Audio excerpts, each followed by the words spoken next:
Are you a badminton player or fitness athlete and facing different types of knee issues in and around your knees? If yes, then definitely you are going to develop arthritis in the future in the long term.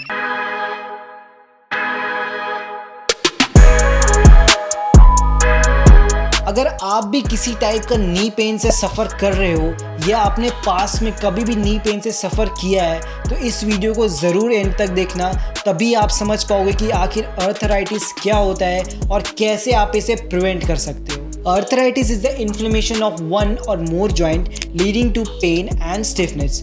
Joints में pain होना, swelling या फिर किसी भी तरह का रुकावट होना जैसी चीज़ों को आप आर्थराइटिस के लक्षण समझ सकते हैं। वैसे तो इसके बहुत सारे टाइप्स होते हैं, बट ऑस्टियोआर्थराइटिस जो है मोस्ट कॉमनली एथलीट्स और बैडमिंटन प्लेयर्स में पाए जाते हैं। ऑस्टियोआर्थराइटिस एक ऐसी कंडीशन है जिसमें कि हमारे नी का जो कार्टिलेज होता है वो धीरे धीरे घिस जाती है और इसी कारण से जॉइंट्स में पेन होने लगता है। कॉमन कॉजेज इन एथलीट्स, तो आखिरकार एथलीट्स को ही ये आर्थराइटिस जैसे इश्यूज क्यों फेस करने पड़ते हैं, तो इसके पीछे 4 मेजर रीजंस हैं। वो है इनएडिक्वेट recovery, poor techniques, repetitive stress and injury. सबसे पहले बात करेंगे रिकवरी की। तो अगर आप प्रॉपर रिकवरी नहीं लोगे तो आपकी बॉडी धीरे धीरे वीक हो जाएगी। एक्सेस लोड और लेस रिकवरी आपके बॉडी पार्ट को इफेक्ट करेगा और किसी तरह की इंजरी होने का कारण बनेगा। पुअर टेक्निक्स की अगर बात करें तो अगर आप किसी भी एक्सरसाइज और मूवमेंट को गलत वे में करोगे या सही टेक्निक का यूज़ नहीं करोगे तो इसी कारण से भी आपकी इंजरी के चांसेस बढ़ सकते हैं, क्योंकि रॉन्ग मूवमेंट आपके मसल टेंडन्स को अफेक्ट करती है। ओके, अब बात करेंगे स्ट्रेस की। Continuous strain on joints from activities like running और jumping can affect your joints in long term. So follow the principles of sports training, जिसकी वीडियो आप मेरे यूट्यूब चैनल पे भी देख सकते हैं। ट्रेनिंग कैसे करना है ये जाने और तभी किसी भी स्पोर्ट्स या फिटनेस ट्रेनिंग में इन्वॉल्व रहें। इंजरीज़ की बात करें तो आपको पहले किसी भी तरह की इंजरी को अगर फेस करना पड़ा है लाइक ट्रॉमा, फॉल और any kind of joint injury, तो ये भी एक रीज़न बन सकता है फ्यूचर में।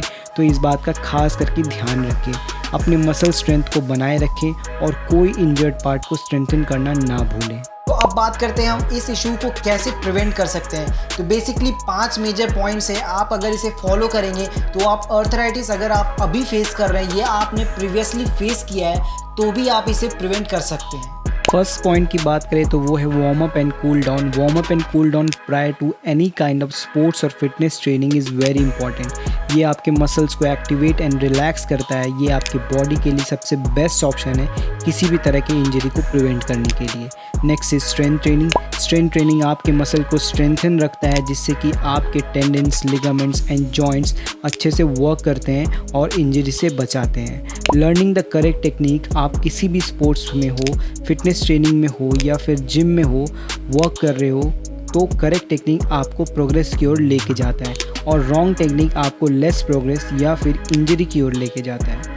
Maintaining healthy weight. A healthy weight is very important for any one's personality.